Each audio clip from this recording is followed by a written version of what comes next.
What's going on, everybody? It's your boy Trey here back again with another video. And yes, an article just dropped. Like, I just woke up, had a long day of work.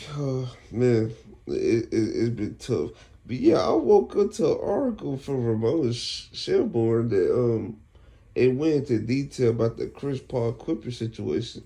And before I get into it, I want to shout out two players that had Chris Paul back, and that was Kawhi Leonard and Brook Lopez. And I kind of figured that Kawhi Leonard was definitely a supporter of his because guess what? He been around tough coaching before. He been around freaking like a tough environment with the Spurs before, so this is nothing new to him. Okay, Brook Lopez. I'm not sure what coach besides the Bucks because that's where he won a championship at. But I don't think he was a part of too many culture that was like very stern and stuff like that. And that's why I say maybe the Bucks with Giannis, Drew Holiday, Christian. Maybe I don't know, but I just want to shout them 2 points out. So let's go ahead and get into it. So basically, this article confirmed what everybody was saying. This man Chris Paul tried his hardest to try and get this team on track. And it just seemed like the coaches, the front office, just rejected the idea of Chris Paul trying to change the freaking trajectory of the franchise. In one point of the article, you can tell this is early on in the season because it talked about Halloween. So Chris Paul decided to have a Halloween event at the Intuit Dome. That's the Clippers home arena now. They decided to have a Halloween party. Barely anybody showed up. Okay. And then I feel like days after, that's when Chris Paul was talking to Lawrence Frank after he freaking got up early to practice and stuff like that, and he discussed like the team is not participating. The team won the exercises. The team barely texted the team group chat. And Chris Paul expressed concerns to Lawrence Frank, man oh man, that he don't think this is the way it should be. This is not the formula of a championship team. Basically, is what he said. And guess what Lawrence Frank did? Instead of freaking agreeing with Chris Paul or trying to figure out ways to get this team back on track, he instead gaslight Chris Paul. He said Chris Paul he basically gave him one of his few warnings and stuff like that. That his team leadership style is just not gonna work here, basically. And I just find this interesting. A man who's been around championship type environments with the Suns, with the Clippers and stuff like that. He's trying to come to you as a man to freaking he ain't go behind your back or nothing, man to man, to discuss ways to improve how this team is operating because how this team operate was bad. Okay, so instead of trying to talk and actually agree to to make a change, you just said it's just not gonna work here. Okay, that's odd. That is odd. I just don't understand that. Okay, and then it was multiple instances where Chris Paul was trying to give his input on the court. Okay, we all know the one about the Dallas Mavericks situation where he felt he suggested that Chris Paul and Chris Dunn make a switch. Instead of Chris Paul just going through, I'm not Chris Paul, instead of Kawhi Leonard going through all the scrimmages, he just came back from this restriction.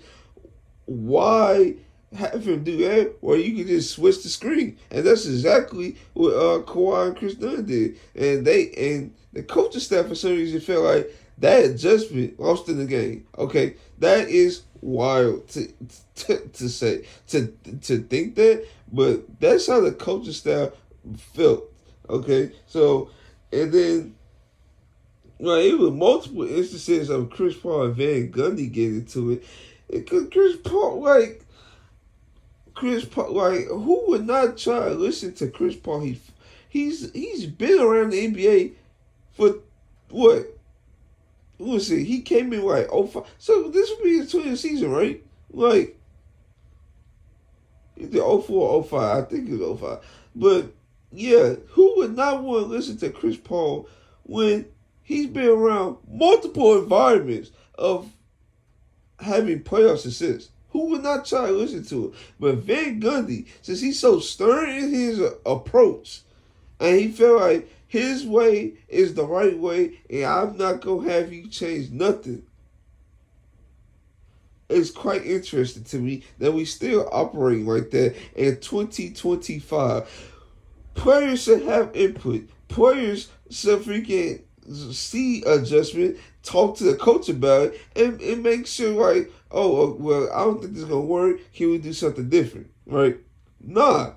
Van Gundy's running things like it's the early 2000s. I don't agree with that. I just don't agree with that. I really don't. So, yeah. And Chris Paul, and guess what? They went to another meeting with freaking Lawrence Frank talking about his coach style is not going not coach style, his leadership style is not going to freaking work here. So, okay. So I think Chris Paul and Tyronn Lue, they like one of their last few conversations lasted about 40 minutes, and Chris Paul just give his input on how things should be ran, and he also asked like on multiple occasions, I think either to Lawrence Frank or Tyronn, one of the two, or maybe even both. Why one, he fell out the rotation. Two, could there be any way to freaking have different rotational patterns and stuff like that? Something. Chris Paul wanted to just win games. That's the only thing he wanted to do. But it just felt like it was just falling deaf ears. I feel like the Clippers is an organization that is ran like they won things before. I don't understand how they have this mindset where a 4-year-old veteran who's a multi-time Olympian, who's a multi-time All NBA, All Defense, and he's been around winning environments in each destination he's been to. Can come in, see bad habits right away, try to correct them, but he just keep getting told no. Why? And then they also had an excerpt talking about how the Clippers' second unit, which was headlined by Chris Paul, by the way, was dominating the starters in freaking training camp. Bro, why was this not red alert from the start? This is not good. How does a freaking second unit headlined by Chris Paul and John Collins just easily dominate the stars, and the stars have James Harden, Kawhi, Zubac? Like, that should not happen. That should not happen. So, yeah, I don't know. So, there's another, like I said, Chris Paul and Van Gundy just kept getting into it. Van Gundy think his way is the right way, and it's gonna be his way or the highway. And Chris Paul seeing like things not going well with some of the players on the team, and he feel like things should change. They just kept having back and forth conversations, and I feel like one of the last few moments was him and Van Gundy getting into it, and that's when. And also around the same time, Chris Paul is trying to talk to Tyronn Lue about trying to like figure things out, like either with them internally or like something they don't want. I don't know, but yeah, with Lawrence Frank, we decided to just go ahead relieve Chris Paul from the team, and they either try to find a trade or buy him out or something, and that's what's going on currently today.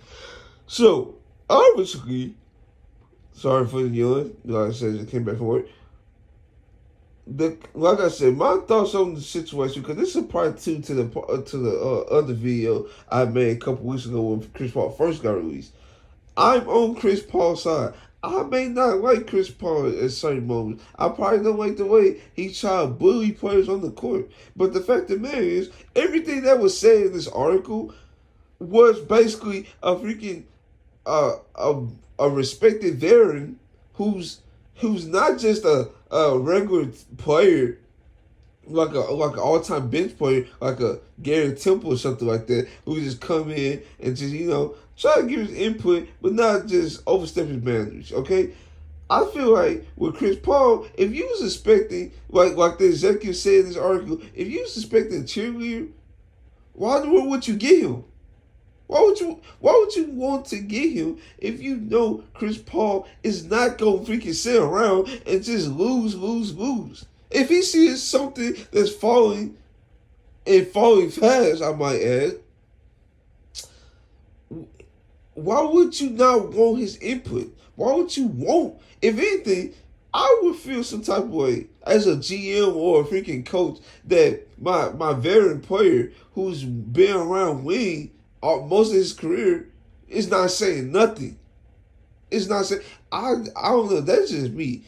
I I don't know. The Clippers organization need a major overhaul, need a major change immediately because I just feel like when players come in and they freaking have a voice in the locker room, they immediately get exiled. That needs to change. It needs to change in a hurry. I'm not sure how many freaking how they there's no way they gonna stay away from it this season because guess what? They just lost again to Memphis Grizzlies. So I'm just trying to figure out what the Clippers need to do.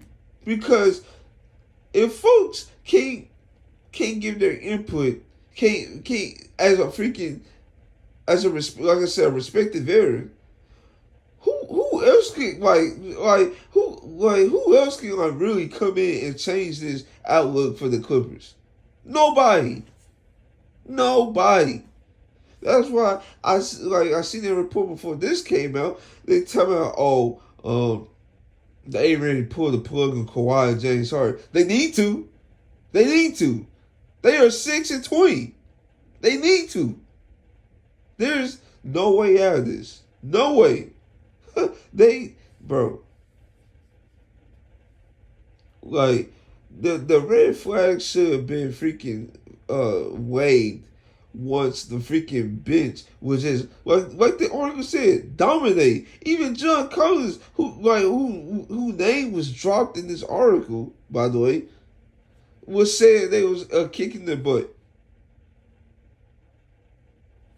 I don't listen. I never liked how the Clippers were talked about, and guess what? The last couple of years, I do not like how they are being ran. Why are they thinking they so above criticism and all in everything? Whether it's freaking on court performance, whether it's freaking their behind the scenes stuff like that. Like, why they think they above criticism, man? I don't know. And like I said, I need to freaking make that video about this Clippers timeline. I do. Because ain't no way they are so freaking not privileged, but it's just so I would say privileged. I don't know. I think that's the word. I don't know. Like I said, I just woke up not too long ago. Yeah, they just so above the law that they can't get criticized.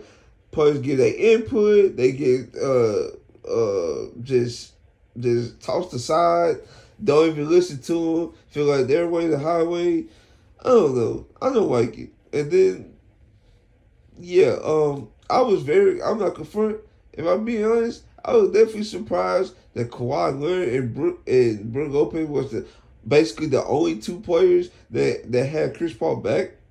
Because, I just feel like post Kawhi, I don't think he'd be too happy about criticism or try, players having their input.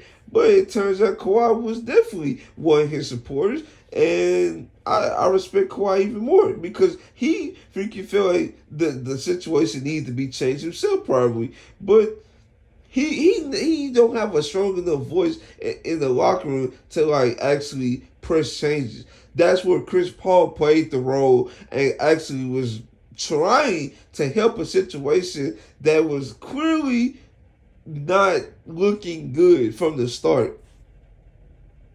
So, yeah, that's really all I got for today's video. Hopefully, you guys like, comment, subscribe. And this is your boy Trill, and I'm out.